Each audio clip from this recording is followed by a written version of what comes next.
Friends വണ്ടി Swift ഡിസയറാണ്, 2009 മോഡലാണ്. വണ്ടി 1,00,000 കിലോമീറ്ററോളം ഓടിയിട്ടുണ്ട്. അപ്പോൾ ഇതിൽ കംപ്ലയിൻ്റ് എന്ന് പറഞ്ഞാൽ നമുക്ക് ടൈമിംഗ് കിറ്റ് മാറാനുണ്ട്, അതുപോലെ തന്നെ EGR മാനിഫോൾഡ് ക്ലീൻ ചെയ്യാനുണ്ട്, പിന്നെ ഫുൾ ചെക്കപ്പ് ഉണ്ട്. വണ്ടി ഒട്ടും തന്നെ നീങ്ങുന്നില്ല, 80-90 കിലോമീറ്റർ സ്പീഡിൽ അങ്ങനെ പയ്യെ പോകുന്നുള്ളൂ, കയറി പോകുന്നില്ല. സഡൻ പിക്കപ്പ് തീരെ ഒട്ടും തന്നെ ഇല്ല. വണ്ടി വയനാട്ടിൽ നിന്നാണ് വന്നിരിക്കുന്നത് വർക്കിനായിട്ട്. അപ്പോൾ നമ്മൾ ഇനിയിപ്പോൾ ഫുൾ ചെക്കപ്പ് എടുക്കണം. ഈ കംപ്ലയിൻറ്റ് എന്തായാലും ചെയ്യാനുണ്ട്, മാനിഫോൾഡ് EGR ക്ലീൻ ചെയ്യാനുണ്ട്, ടൈമിംഗ് കിറ്റ് നമുക്ക് മാറാനുണ്ട്. പിന്നെ ബാക്കിയുള്ള നമ്മൾ ഫുൾ ചെക്കപ്പ് എടുത്തിട്ട് ബാക്കിയുള്ള കാര്യങ്ങളും കൂടെ ഇതിനകത്ത് ചെയ്യാം. അപ്പോൾ നമ്മൾ നോക്കിയതിൽ 2 വീൽ സിലിണ്ടർ കംപ്ലയിൻ്റ് ഉണ്ട്, അതുപോലെ ബ്രേക്ക് ഷൂ മാറണം, ഫ്രണ്ടിലെ ബ്രേക്ക് പാഡ് മാറണം, അതുപോലെ ക്ലച്ച് നല്ലോണം റേസ് ആകുന്നുണ്ട്. അപ്പോൾ ക്ലച്ച് സെറ്റ് നമുക്ക് മാറണം. പുള്ളിങ് പക്ഷേ ക്ലച്ചിൻ്റെ അല്ല പുള്ളിങ്ങിൻ്റെ പ്രശ്നം വന്നിരിക്കുന്നത് മാനിഫോൾഡ് കംപ്ലീറ്റും ബ്ലോക്കാണ്. ഇപ്പോൾ നമ്മൾ ഇറക്കുന്നുണ്ട്. ക്ലച്ചും ടൈമിംഗ് കിറ്റും മാറുന്നത് കൊണ്ട് നമ്മൾ ഫുൾ എഞ്ചിൻ ഇറക്കിയിട്ടാണ് ഇതിൽ ചെയ്യുന്നത്. അതാണ് കുറച്ചുകൂടെ ബെറ്റർ. അത് മാത്രമല്ല ബാക്കിലെ മാനിഫോൾഡിന് 2-3 ബോൾട്ട് നമുക്ക് അഴിയുന്നില്ല. അപ്പോൾ അത് കറക്റ്റായിട്ട് നമുക്ക് അഴിക്കും വേണം. അങ്ങനെയാണെങ്കിൽ നമുക്ക് എഞ്ചിൻ ഇറക്കിയിട്ട് അത് ചെയ്യാൻ പറ്റും. നമ്മൾ എഞ്ചിൻ ഇറക്കി താഴെ വെച്ചിട്ടുണ്ട്. ഇനിയിപ്പോൾ അതിൽ ക്ലച്ച് സെറ്റും അതുപോലെ തന്നെ മാനിഫോൾഡ് ബോൾട്ട് കംപ്ലീറ്റും അതിനകത്ത് നിന്ന് അഴിച്ചെടുക്കണം. 3 ബോൾട്ടാണ് ഇപ്പോൾ അതിനകത്ത് പൊട്ടിയിരിക്കുന്നത്. ഇതന്നെ നമ്മൾ ഈ ഒരു ബോൾട്ടും ഇതും ഈ 3 ബോൾട്ടാണ് നമ്മളിതിൽ പൊട്ടിക്കിടക്കുന്നത്. നമ്മൾ ഇത് നമുക്ക് മറ്റേ സ്റ്റഡ് റൂമറോ വെച്ച് തന്നെ റിമൂവ് ചെയ്തെടുത്തിട്ടുണ്ട്. അല്ല, അതിൻ്റെ ഉള്ളിൽ തന്നെ എത്രത്തോളം കാർബൺ ഉണ്ട് നോക്കി, ഹെഡിൻ്റെ ഉള്ളിൽ നല്ല കാർബണാണ്. ഇനിയിപ്പോൾ നമുക്ക് ഇത് 2 എടുക്കാനായിട്ട്. ഇതിൽ ഇനിയിപ്പോൾ നമുക്ക് നെറ്റ് വെച്ച് വെൽഡ് ചെയ്തിട്ട് വേണം, ഒന്ന് ഹീറ്റാക്കിയിട്ട് വേണം ഇത് അഴിക്കാനായിട്ട്. അതെല്ലാം തന്നെ നമുക്ക് സ്റ്റഡ് വെച്ച് വെൽഡ് ചെയ്ത് എക്സ്റ്റെൻഡ് ചെയ്തിട്ട് നെറ്റ് ഇട്ട് കൊടുത്താലും നമുക്കത് സ്റ്റില്ലായിട്ട് നിന്നോളാം. എന്താ വെച്ച് കഴിഞ്ഞാൽ 3 ബോൾട്ട് നമുക്ക് ഹെവി ബോൾട്ട് ഉണ്ട്. ഇതിൽ നമുക്ക് ഒരു സ്റ്റഡ് വെച്ചിട്ട് വെൽഡ് ചെയ്യാം. നീട്ടമായിട്ട് വെൽഡ് ചെയ്തിട്ട് കറക്റ്റായിട്ട് മാനിഫോൾഡ് കയറുന്ന പോലെ കറക്റ്റാക്കിയതിന് ശേഷം നമുക്ക് തിരിച്ച് കയറ്റാൻ പറ്റും. എങ്കിലും നമുക്ക് ഈ ബോൾട്ട് സ്റ്റഡ് എന്തായാലും ഇതൊന്ന് റിമൂവ് ചെയ്ത് എടുക്കാൻ നോക്കാം. ഇത്രത്തോളം ബ്ലോക്ക് ഉണ്ട് ഇതിനകത്ത്, കണ്ടില്ലേ? നമ്മൾ അഴിക്കാതെ വിട്ട് കഴിഞ്ഞ് കഴിഞ്ഞാൽ വണ്ടിക്ക് എപ്പോഴും ആ ഒരു കംപ്ലയിൻറ്റ് സ്റ്റില്ല് അങ്ങനെ തന്നെ നിൽക്കും. അതുപോലെ തന്നെ മാനിഫോൾഡിൽ ഹെവി ബ്ലോക്ക് പറഞ്ഞാൽ ഹെവി ബ്ലോക്കാണ്. കണ്ടോ, ഹോളുകളൊന്നും തീരെ കാണുന്നതേ ഇല്ല. ഇത് നോക്കിയേ, ഇതൊരു ഹോളുണ്ട്, ഈ ഒരു ഹോള് ഫുള്ളായിട്ട് അടഞ്ഞു കിടക്കുക. ഈ ഒരു ഹോള് ഫുൾ അടഞ്ഞതാണ്. ഈ ഒരു ഹോള് കണ്ടില്ലേ, ആകെ 1-2 ഹോള് മാത്രം ചെറുതായിട്ട്. ഇതൊന്നും ശരിക്കും പറഞ്ഞാൽ ഗ്യാപ്പേ ഇല്ല, നോക്കിക്കഴിഞ്ഞാൽ അറിയാൻ പറ്റും. കണ്ടില്ലേ, ഞാനിത് കുത്തേ ഇളക്കുക ഒന്നും ചെയ്തിട്ടില്ല. മാനിഫോൾഡ് അഴിച്ച് അങ്ങനെ തന്നെയാണ് നിങ്ങൾക്ക് കാണിച്ചു തരുന്നത്. ഒരു തരിക്ക് പോലെ എയർ ഏതെയോ ഒരു ചെറിയൊരു ഗ്യാപ്പിൽ കൂടെ മാത്രമാണ് എയർ വരുന്നത്, ബാക്കി ഫുള്ള് ബ്ലോക്കാണ്. കണ്ടില്ലേ, കണ്ടോ, ഒരു തരി ഗ്യാപ്പിൽ കൂടെ മാത്രമാണ് വരുന്നത്. നമ്മൾ ഇപ്പോഴും ഇതിപ്പോൾ ഈ ബോൾട്ട് പൊട്ടുന്ന കാര്യം ആലോചിച്ചിട്ട് നമ്മൾ വീണ്ടും അഴിക്കാതിരുന്ന് കഴിഞ്ഞ് കഴിഞ്ഞാൽ വണ്ടിക്ക് എന്ത് പുള്ളിങ്ങാണ് ഉണ്ടാവുന്നത് നോക്കിയേ, ഫുള്ള് ബ്ലോക്കാണ്. എന്താ വെച്ചാൽ ഞാനിതിൽ ഒരുപാട് വീഡിയോ ഞാൻ ചെയ്തിട്ടുണ്ട് ഈ മാനിഫോൾഡ് EGR ക്ലീനിങ് കാരണം. പക്ഷേ ഇത് ഞാൻ ഈ ബോൾട്ട് പൊട്ടിയ കാരണമാണ് ഞാൻ വീണ്ടും ഒരു വീഡിയോ ആയിട്ട് ഞാൻ ചെയ്യാൻ കാരണം. അപ്പോൾ ബോൾട്ട് പൊട്ടുന്നുണ്ട്, 3 ബോൾട്ട് പൊട്ടി, 2 ബോൾട്ട് EGR അഴിഞ്ഞു. 3ാമത്തെ നമ്മൾ സ്റ്റഡ് റിമൂവർ ഉണ്ട് നമ്മുടെ കയ്യിൽ. അതിങ്ങനെ ഈ ഒരു ടൂളാണ് വരുന്നത്. ആ സ്റ്റഡ് റിമൂവർ വെച്ചിട്ട് ഒരെണ്ണം അഴിച്ചെടുക്കുകയും ചെയ്തു. ഇനി ഈ 2 ഉണ്ട്. ഈ 2 നമുക്ക് സ്റ്റഡ് റിമൂവർ ഇതിൽ കറക്റ്റായിട്ട് പിടിക്കില്ല. അതുകൊണ്ട് ഒരു നെറ്റ് വെച്ച് വെൽഡ് ചെയ്തിട്ട് നമുക്ക് എങ്ങനെയെങ്കിലും റിമൂവ് ചെയ്യാൻ നോക്കാം. അല്ലാന്നുണ്ടെങ്കിൽ ഒരു സ്റ്റഡ് വെച്ച് വെൽഡ് ചെയ്തിട്ട് ഒരു നെറ്റ് ഇട്ട് കൊടുക്കാം, കുഴപ്പമൊന്നുമില്ല. അങ്ങനെയും ചെയ്യുന്നതുകൊണ്ട് ബുദ്ധിമുട്ടൊന്നുമില്ല. വെച്ചാൽ 3 ബോൾട്ട് ഹെവി ആയിട്ടുള്ള ബോൾട്ട് അതിനകത്തുണ്ട്, അതിൽ തന്നെ ടൈറ്റായി നിന്നോളും. ഇതൊന്ന് ഗ്യാപ്പ് ഒന്ന് ഫില്ല് ചെയ്യാൻ വേണ്ടി മാത്രം ഇതാക്കിയാൽ മതി. പിന്നെ ഇത് വയറിങ്ങിലൊക്കെ ചെറിയ കംപ്ലൈൻറ്റുകളുണ്ട്. അത് വയറിങ്ങൊക്കെ സ്ലീവൊക്കെ പോയി ഷോർട്ടാവുന്നുണ്ട്. ഇതുണ്ടോ, അതൊക്കെ ഒന്ന് നമുക്ക് ക്ലിയർ ചെയ്യാനുണ്ട്.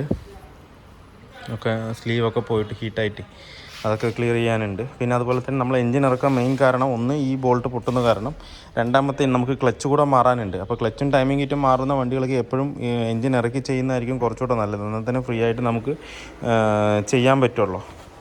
ഇനിയിപ്പോൾ നമുക്ക് ടൈമിംഗ് കഴിക്കാം. ആദ്യം മാനിഫോൾഡിൻ്റെ കാര്യം തീരുമാനമാക്കിയിട്ട് നമുക്ക് ടൈമിങ്ങിലേക്ക് പോയാൽ മതി. നല്ലത് ഏകദേശം ഒരു 8 കിലോ എങ്കിലും ഉണ്ടാവും ഇതിനകത്ത്. അത്രയും വെയിറ്റ് ഉണ്ട്, മനസ്സിലായി?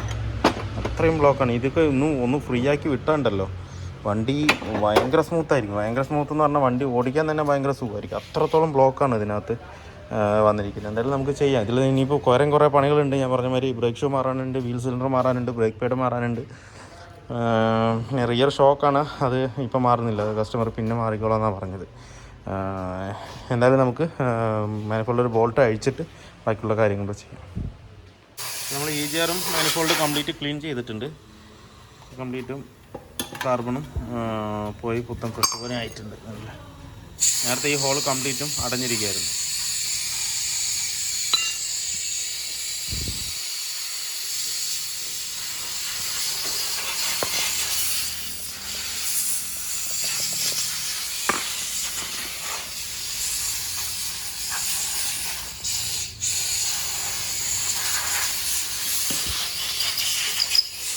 മാനിഫോൾഡ് നമ്മൾ കംപ്ലീറ്റ് ആയിട്ട് ക്ലീൻ ചെയ്തിട്ടുണ്ട്. കുറച്ചുകൂടെ അതിനകത്ത് കാർബൺ നിൽക്കുന്നുണ്ട്, അതൊന്നുകൂടെ കെമിക്കൽ ഇട്ടിട്ട് വേണം എടുക്കാനായിട്ട്. ഇപ്പോൾ ഏകദേശം പോയിട്ടുണ്ട്, എങ്കിലും കുറച്ചുകൂടെ അതിനകത്ത് നിൽക്കുന്നുണ്ട്, അതും കൂടെ നമുക്ക് ക്ലീൻ ചെയ്തെടുക്കാനായിട്ട്.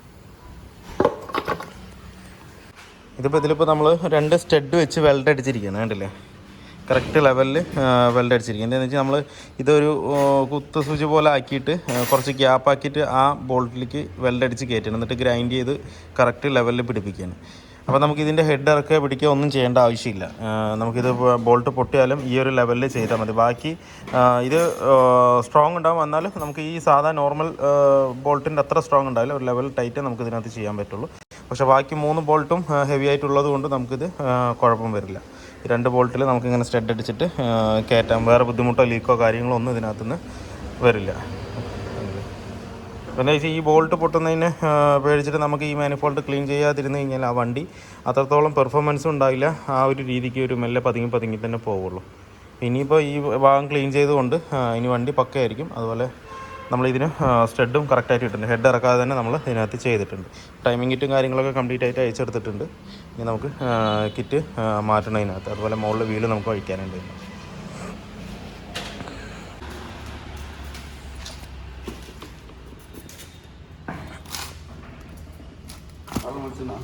വരും ഇപ്പോൾ.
നമ്മളെ സ്വിഫ്റ്റിൻ്റെ ഹെഡ് ഇറക്കേണ്ടി വന്നു കേട്ടോ. നമ്മൾ മാനിഫോൾഡിൻ്റെ ബോൾട്ടൊക്കെ കംപ്ലീറ്റും സ്റ്റഡ് വെച്ച് വെൽഡ് ചെയ്തിട്ടുണ്ടെങ്കിലും നമ്മൾ ലാസ്റ്റ് ടൈമിംഗ് ബെൽറ്റ് ഇടാനായിട്ട് ടൈമിംഗ് വെച്ച് നോക്കുമ്പോൾ നല്ലൊരു പ്ലേ വരുന്നുണ്ട് അതിനകത്ത്, ക്യാം ഷാഫ്റ്റിനകത്ത്. അപ്പോൾ എന്താണെന്ന് നോക്കിയപ്പോൾ ആ ടൈമിംഗ് ലോക്ക് ചെയ്യുന്ന ഭാഗത്ത് പൊട്ടിപ്പോയിരിക്കുകയാണ്. ഞാൻ കാണിച്ചു തരാം. അത്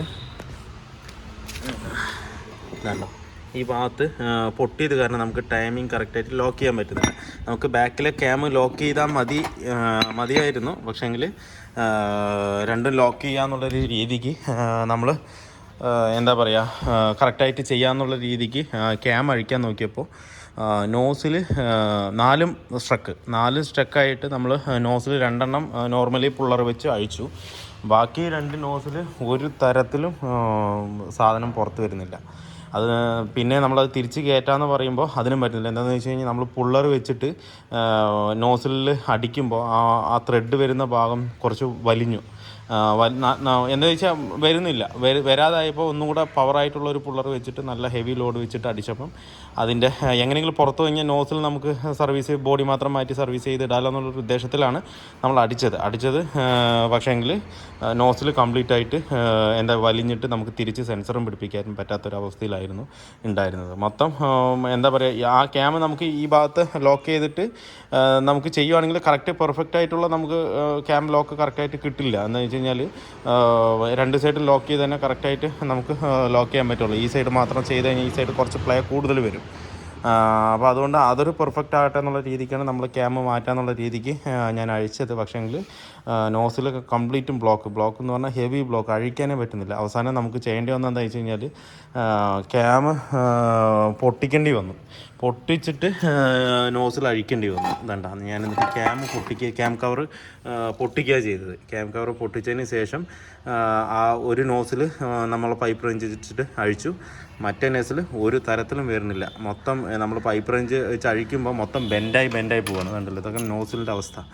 അടിച്ചൂരിയ നോസിലാണിത്, മനസ്സിലായി. ഉള്ളിൽ കംപ്ലീറ്റും തുരുമ്പ് പിടിച്ച് എങ്ങനെ പറയാം നിൽക്കുകയാണ്, മനസ്സിലായില്ലേ. ഇതെന്തായാലും പിന്നീടാണെന്നുണ്ടെങ്കിലും എന്തെങ്കിലും ഒരു കാരണത്തിന് നോസിൽ അഴിച്ച് സർവീസ് ചെയ്യേണ്ടി വന്നാൽ നമുക്ക് ഈ സെയിം പ്രൊസീജിയറെ നമുക്ക് ചെയ്യാൻ പറ്റുള്ളൂ. ഒരിക്കലും അഴിയില്ല, പിന്നെ വീണ്ടും ഹെഡ് ഇറക്കിയിട്ട് ചെയ്യേണ്ടി വരും. അപ്പോൾ നമുക്ക് എല്ലാം കൂടെ ഒരുമിച്ച് ചെയ്യാമെന്ന് പറഞ്ഞിട്ട് പിന്നെ നമ്മൾ നോസിലൊക്കെ കംപ്ലീറ്റും ഇതാക്കുകയും ചെയ്ത്. കണ്ടല്ലോ, നോസിൽ ഫസ്റ്റ് നോസിൽ പൊട്ടി വന്നതാണ്. അഴിക്കുന്നതിൽ പൊട്ടിയിട്ട് പുറത്ത് ചാടുക ചെയ്തത്.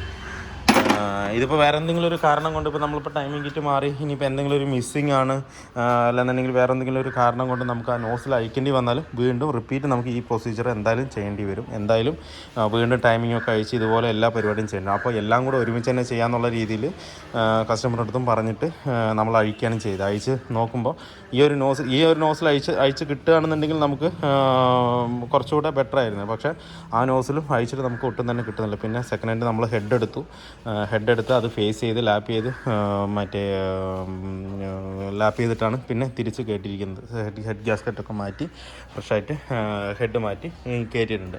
അതുപോലെ തന്നെ നമ്മൾ ക്യാം കവറും പുതിയതല്ല സെക്കൻഡ് ഹാൻഡ് തന്നെ ഒരെണ്ണം എടുത്തിട്ടാണ് സെറ്റ് ചെയ്യുന്നത്. കണ്ടില്ലേ, ക്യാം കവർ നമ്മൾ അതുപോലെ തന്നെ സെക്കൻഡ് ഹാൻഡ് എടുത്തിട്ട് ഇനിയിപ്പോൾ അതിനകത്ത് കയറ്റണം. എന്താണെന്ന് വെച്ച് കഴിഞ്ഞാൽ എല്ലാം കൂടെ ഒരുമിച്ചാകുമ്പോൾ നമുക്ക് ആ ലേബർ വ്യത്യാസം വരും. ഇല്ലാതെ പറഞ്ഞാൽ നമുക്ക് എങ്ങനെയെങ്കിലും വേണമെന്നുണ്ടെങ്കിൽ ഒരു ക്യാമിൽ ലോക്ക് ചെയ്തിട്ട് നമുക്ക് വണ്ടി കയറ്റി വിടാം, നോ പ്രോബ്ലം, സ്റ്റാർട്ടിങ്ങൊക്കെ കറക്റ്റായിരിക്കും.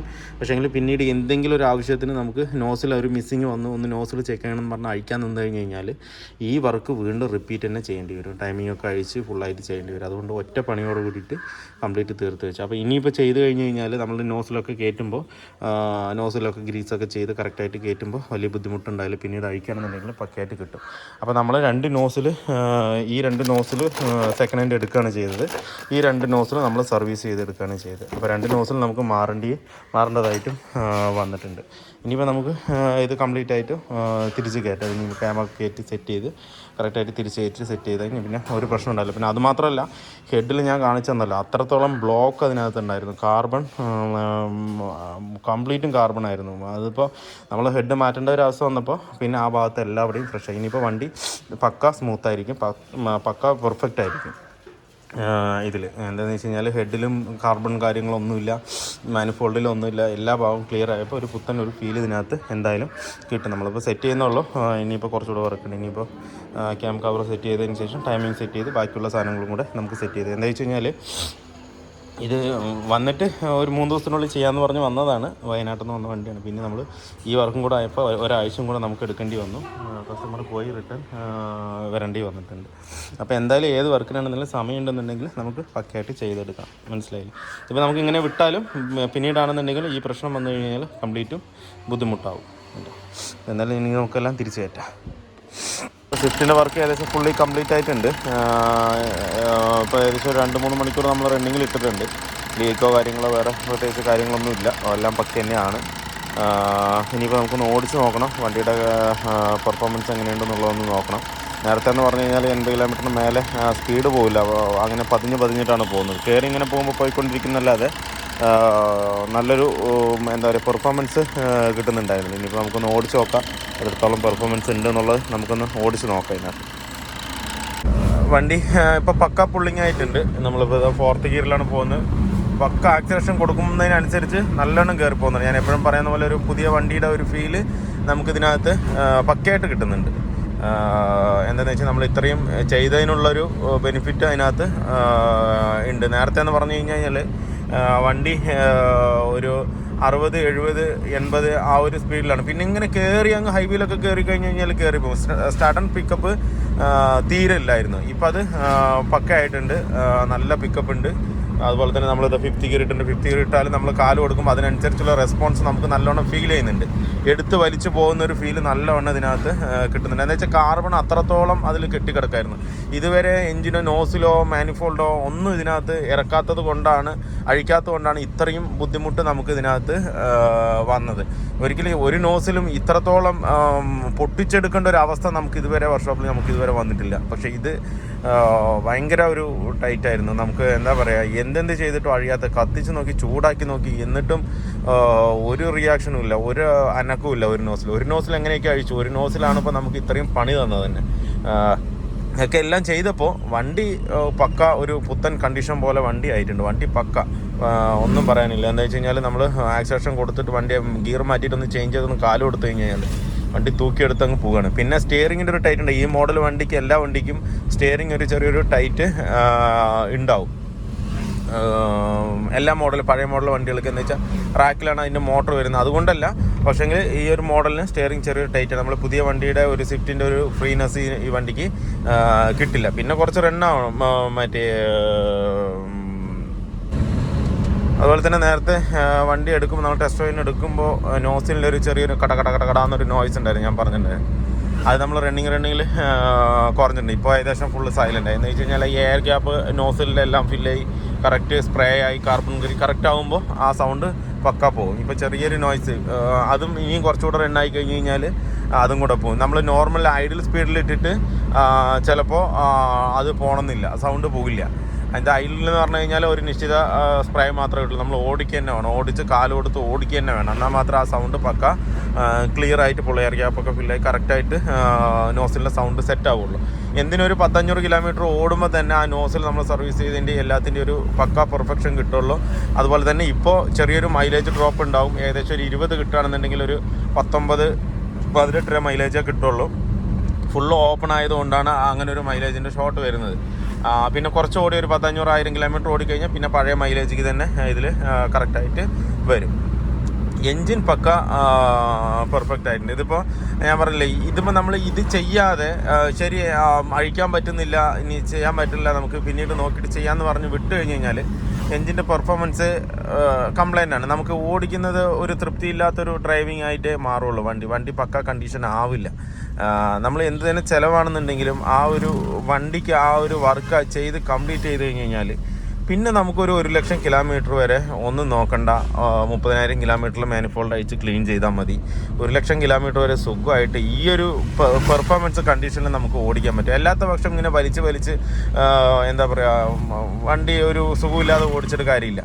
ഒരു വണ്ടി എങ്ങനെയാണോ കണ്ടീഷൻ, ആ സ്റ്റോക്ക് കണ്ടീഷനിൽ തന്നെ ഓടിക്കണം. എന്നാൽ തന്നെ ആ ഒരു സ്വിഫ്റ്റിൻ്റെ ആണെന്നുണ്ടെങ്കിൽ വേറെ ഏത് വണ്ടിയാണെന്നുണ്ടെങ്കിൽ അതിൻ്റെ ഒരു ഫീല് നമുക്ക് മനസ്സിലാക്കാൻ പറ്റുള്ളൂ. നമ്മളിപ്പോൾ സ്വിഫ്റ്റൊക്കെ എടുക്കുന്നതെന്ന് പറഞ്ഞു കഴിഞ്ഞാൽ ക്വാഡ്രാജെറ്റ് എഞ്ചിനാണ്, പുള്ളിങ്ങുള്ള എഞ്ചിനാണ്, മൈലേജുള്ള എഞ്ചിനാണ് എന്ന് ഉദ്ദേശിച്ചിട്ടാണ് നമ്മൾ എടുക്കുന്നത്.